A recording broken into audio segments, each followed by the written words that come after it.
À l'horizon 2050, ce qui est fixé dans nos objectifs climatiques, c'est d'atteindre la neutralité carbone au niveau global et au niveau des transports, de décarboner complètement les mobilités terrestres. Donc c'est-à-dire qu'on ne doit plus consommer une seule goutte de pétrole en 2050. Les politiques d'adaptation au changement climatique ou leurs conséquences vont impacter très directement la manière de déplacer les biens et les personnes. Le transport maritime, terrestre et aérien vont devoir s'adapter et trouver de nouvelles formes pour aller de A à B. Alors je vous propose dans cette vidéo d'explorer différents paysages français pour découvrir le scénario d'un futur possible. Comme pour les précédents épisodes, il ne s'agit pas d'une prédiction, mais simplement d'un scénario inspiré du travail de l'ADEME, Transition 2050. Sur le transport aérien et sur son avenir, il y a des incertitudes très fortes entre des scénarios qui sont extrêmement contrastés. Dans un scénario très technologique, il est souvent imaginé que la croissance du trafic continue fortement, mais qu'on arrive à décarboner le transport aérien. Ce qui va être très difficile, parce que très coûteux et parce que ça va reposer sur des ressources qui sont en quantité limitée. Et du coup, l'autre type de scénario, à l'inverse, beaucoup plus sobre sur la pratique du transport aérien, et du coup d'avoir des trafics qui seraient finalement en baisse significative à l'avenir. Cet avion qui survole la France en 2050 est un vol international. Comme en 2020, il brûle du kérosène, mais la différence c'est qu'il est mélangé avec du SAF, un biocarburant qui réduit les émissions de gaz à effet de serre, mais qui est loin d'être magique, notamment parce qu'il coûte plus cher. Et comme l'aviation ne bénéficie plus de subventions, la hausse des prix du secteur est sensible. Les plans d'avions à hydrogène des années 2020 ne concernaient que des engins pour la moyenne distance. Même en cas de viabilité commerciale, ces modèles ne sont pas encore déployés sur les longs courriers en 2050. Ce futur possible dans le secteur de l'aérien, c'est celui d'une sobriété organisée, qui impacte également le transport des marchandises globalisées. Ce qui est important sur le transport maritime et dans les quantités transportées, c'est que aujourd'hui à peu près un tiers des flux de marchandises via le maritime en France est lié aux produits pétroliers, aux produits gaziers, une très faible proportion aussi au charbon, donc aux énergies fossiles dont on va se séparer à l'avenir. Donc ça veut dire qu'il y a toute une partie des flux qui va diminuer via cette décarbonation. Alors potentiellement dans le même temps, il y aura peut-être un peu de transport d'hydrogène, un peu de transport de biocarburants, de biomasse, etc. qui vont avoir pour but de remplacer ces énergies fossiles, mais pas du tout dans des proportions équivalentes. La réduction de flux est d'autant plus importante que les raccourcissements des cycles agricoles, l'usage des matériaux de construction locaux et les filières de réutilisation que l'on a présentées dans les épisodes précédents modifient la nature de ce qui est transporté. Les navires, chargés de produits en plastique sans grande valeur, voire même de déchets, sont beaucoup plus rares. Donc ça veut dire que le transport maritime pourrait baisser en termes de flux et également qu'il faudra faire en sorte de décarboner ce transport maritime qui consomme des grosses quantités d'énergie et comme pour l'aérien, il y a assez peu d'alternatives à court terme. L'avion et le porte-conteneurs ne disposent pas d'alternatives énergétiques évidentes. Dans ce scénario, la seule chose possible, c'est de rationaliser leurs usages. La situation est très différente sur Terre, où les solutions sont nombreuses, commercialement viables et où des États peuvent avoir des intérêts très forts pour décarboner leur économie. Il s'agit pour eux de protéger les foyers et les entreprises de la hausse des prix et de la volatilité de plus en plus forte des énergies fossiles. Souvent, on s'imagine que la transition vers le véhicule électrique sera un long fleuve tranquille, voilà, tout va bien se passer, on va tous avoir notre véhicule électrique demain. En fait, ce qu'on voit, c'est que c'est un véhicule qui se diffuse beaucoup plus lentement qu'on le pensait, qui coûte très cher, voire de plus en plus cher, et qui pose aussi plein de difficultés, et notamment, je pense qu'il sera globalement peu accessible aux ménages les plus précaires, en tout cas pendant 10-20 ans. Pour la transition de la mobilité, le scénario qui est souvent mis en avance, finalement, ce serait un peu un scénario où on remplacerait les 38 millions de voitures thermiques actuelles en France par 38 millions de voitures électriques. Déjà, on peut questionner la faisabilité de cette transition en termes à la fois de coûts, de disponibilité des ressources. Si individuellement l'impact est limité, les millions de véhicules routiers qui circulent chaque jour représentent près du tiers des émissions de gaz à effet de serre en France. C'est aussi un poste majeur dans le budget des foyers français. Le parcours de la voiture typique des années 2020 a changé. La tournée pour amener ses enfants à l'école, aller au travail, faire des courses ou aller en vacances ne concerne plus qu'une partie de plus en plus faible des Français en 2050. Et si la diminution du nombre de véhicules est sensible, c'est aussi leur fonction qui a beaucoup changé. Cette camionnette électrique, légère, fait partie des modèles les plus vendus en 2050. Celle-ci appartient à une entreprise d'électroménager. Elle sert à accomplir des tâches de maintenance ou des livraisons à proximité. L'entreprise dispose de véhicules plus grands, mais il est devenu beaucoup plus rapide et bon marché d'utiliser ce type de camionnette légère pour éviter les restrictions de circulation qui s'appliquent jusque dans les bourgs ruraux. Alors sur les trajets du quotidien à l'horizon 2050, un des défis c'est déjà de faire en sorte d'avoir plus de déplacements en proximité ou à moins longue distance.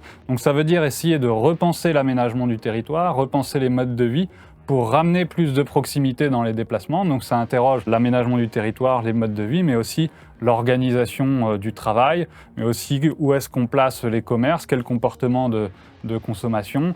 En 2020, les alentours des métropoles concentrent 40% des Français, et encore un peu plus en 2050. Ces territoires, densément peuplés, sont réorganisés sans trop de difficultés pour rapprocher les activités quotidiennes des habitations. Ce quartier périurbain typique ne disposait pas de transport en commun efficace ou de commerce autre qu'un supermarché en périphérie. Mais en 2050, l'arrêt de bus à haute fréquence dans son centre est de plus en plus utilisé par les actifs et les jeunes. Pour profiter de cet afflux de piétons quotidien, les services s'installent au plus proche, comme pour cette boutique alimentaire, ce cabinet de médecin, une salle de sport et une crèche. On peut imaginer qu'en 2050, dans les villes moyennes et les petites villes, il y ait beaucoup plus de mobilité qui ressemble aujourd'hui à celle des plus grandes villes, donc une part de la voiture qui est plus faible, une part de la marche du vélo beaucoup plus importante, et puis des transports en commun qu'aujourd'hui on voit beaucoup dans les plus grandes villes, par exemple les tramways qui pourraient aussi se diffuser davantage sur des villes moyennes, voire des petites villes. Après avoir disparu pendant quelques décennies dans presque toutes les villes françaises, les trams reviennent. D'abord dans les métropoles, mais dans les années 2040, c'est au tour de plus petites villes, comme Valence et ses 60 000 habitants, qui retrouvent leur ligne historique.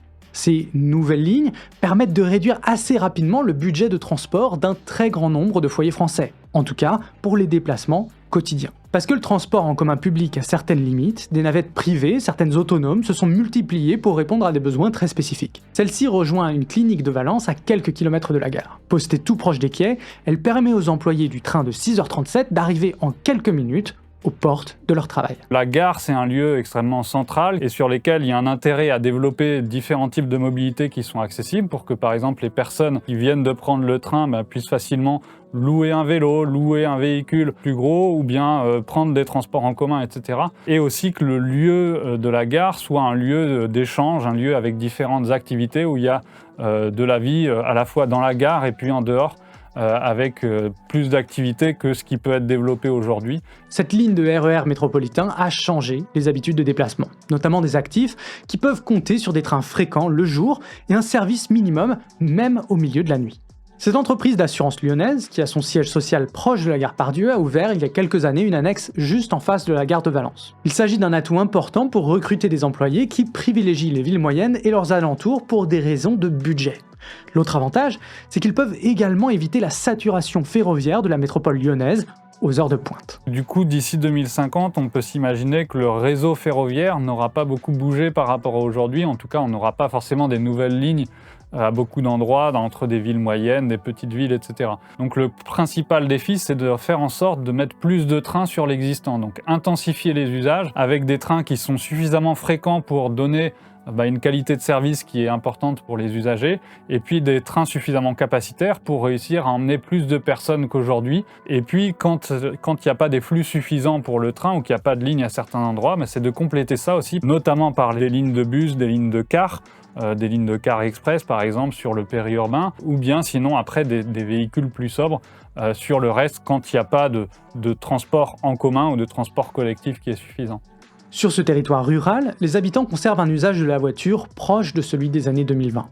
Les travailleurs du secteur agricole et les habitants vivant à plus de 10 km d'une gare, qui représentent autour d'une dizaine de pourcents de la population, bénéficient de subventions importantes pour l'achat de véhicules dits lourds, c'est-à-dire avec une batterie de plus de 500 km d'autonomie. L'enjeu ici, c'est de remplacer les véhicules thermiques qui circulent encore et qui peinent de plus en plus à se ravitailler en carburant avec la disparition des stations-service qui est déjà d'actualité dans les années 2020. Dans les zones rurales plus denses, comme en Loire-Atlantique par exemple, les véhicules électriques lourds sont utilisés mais ne sont pas aussi nécessaires. La relocalisation des commerces, des réseaux de transport en commun et la mise en place de nouveaux services ont largement facilité les modes de vie qui ont un usage seulement ponctuel de l'automobile. Dans les zones rurales, on peut imaginer un certain nombre de mises en commun aussi pour certains des déplacements, d'avoir des systèmes à la fois d'autopartage mais aussi de vélo-partage et en fait de partage plus globalement des différents types de véhicules qui peuvent être intéressants à avoir au cours de l'année, mais aussi qu'il y ait tout un tas de véhicules plus légers, plus sobres, qu'on peut appeler des véhicules intermédiaires entre le vélo et la voiture, qui peuvent quand même permettre de faire quelques dizaines de kilomètres pour les personnes qui n'auraient pas directement leur emploi chez eux, ou en tout cas pour leur permettre d'atteindre des villes petites, des villes moyennes, à la fois pour leurs emplois, pour différents services, différentes activités ou pour faire leurs achats. Jusque dans les années 60, les habitations dans les rues françaises étaient particulièrement denses pour économiser l'énergie du chauffage et du transport. Cette densité de bâtiments a été rendue invivable par l'automobile, qui a privilégié le déplacement à travers un quartier plutôt que sa qualité de vie. Et en 2050, cette tendance s'est inversée. Les quartiers autrefois fuis, que ce soit à la campagne ou en ville, sont devenus beaucoup plus silencieux. Les déplacements à pied ou à vélo y sont sécurisés et garantissent un chemin sûr pour aller à l'école, par exemple. Contrairement aux années 2020 où près de 31% des écoliers français étaient conduits en voiture, pendant que 2500 enfants piétons étaient blessés chaque année. Mais reste que la marche, elle aussi, demande des investissements et des infrastructures spécifiques pour être viable. Effectivement, la marche en ville, elle est largement liée au climat, c'est une évidence. Hein. Et en fait, on le voit déjà, hein. Par exemple, vous allez à Singapour, vous avez effectivement des systèmes en fait, de portiques en fait, qui permettent de marcher, y compris quand il fait humide ou lorsqu'il pleut. Vous avez aussi ces systèmes dans les villes froides, vous citiez Helsinki, on pourrait citer Montréal, de centres commerciaux qui sont des rues et qui sont des passages souterrains en fait. Après des années à être déconsidérés, il est de plus en plus courant d'évoquer la chance de pouvoir aller au travail à pied ou à vélo, qui évite les coûts élevés du domicile-travail de beaucoup de Français. La densification des zones d'habitation et l'essor des transports en commun ont augmenté le nombre de piétons au quotidien.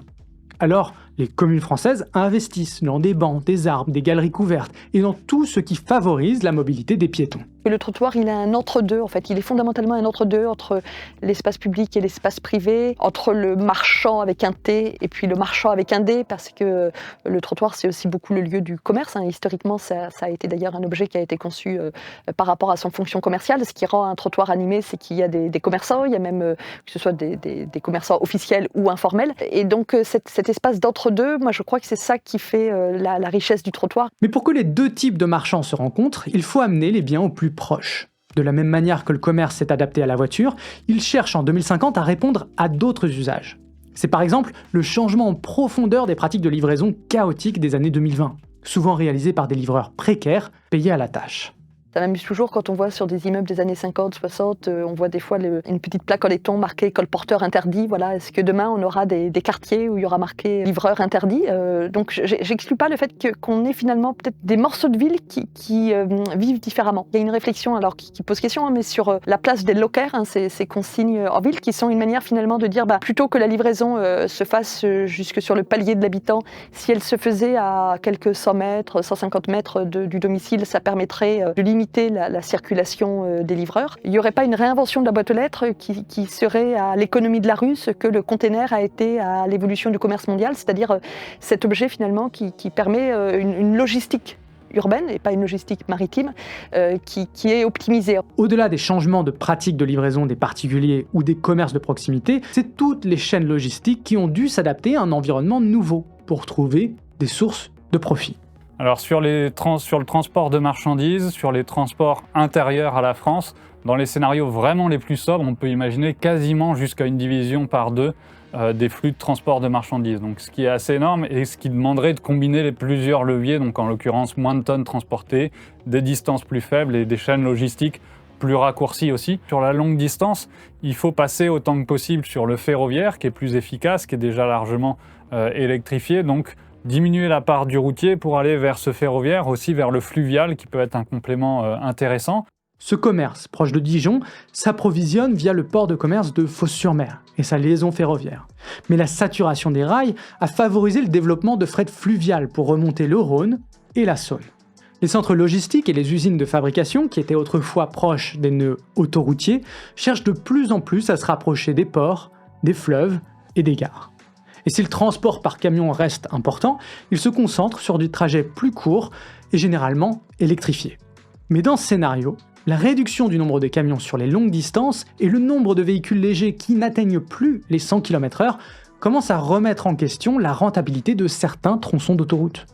Le phénomène est similaire à celui de la diminution du réseau ferroviaire des années 1930.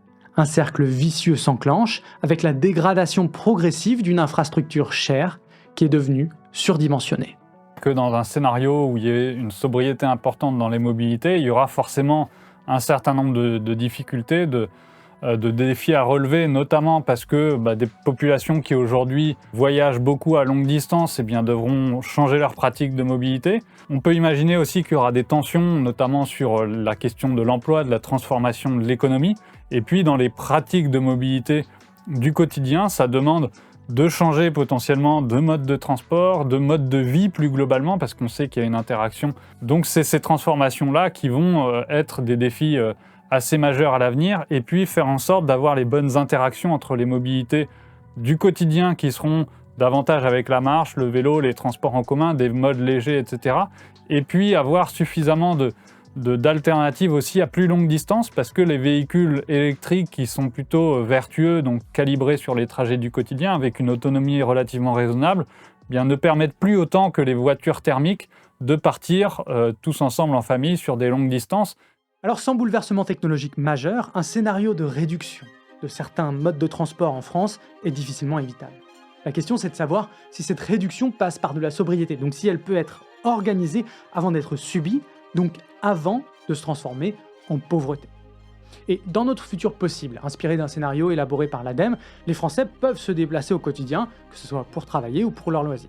Tous les territoires et tous les foyers ont été accompagnés et bénéficient de solutions différentes et adaptées, même si elles ont des impacts très importants sur les modes de vie des personnes. Encore une fois, je tiens à rappeler qu'il ne s'agit pas d'une prédiction, mais d'un exercice que nous avons cherché à baser sur des tendances et des mécanismes économiques. Maintenant, nous aimerions vraiment savoir comment vous voyez les choses. Est-ce que la récente crise énergétique et l'inflation vous ont fait évoluer sur votre manière de voir le futur des transports? Dans tous les cas, ce type d'épisode prend énormément de temps et nécessite beaucoup de recherche. Alors si vous le pouvez, n'hésitez pas à rejoindre le 1% qui compte vraiment, celui des personnes qui soutiennent Stupid Economics. Sur ce,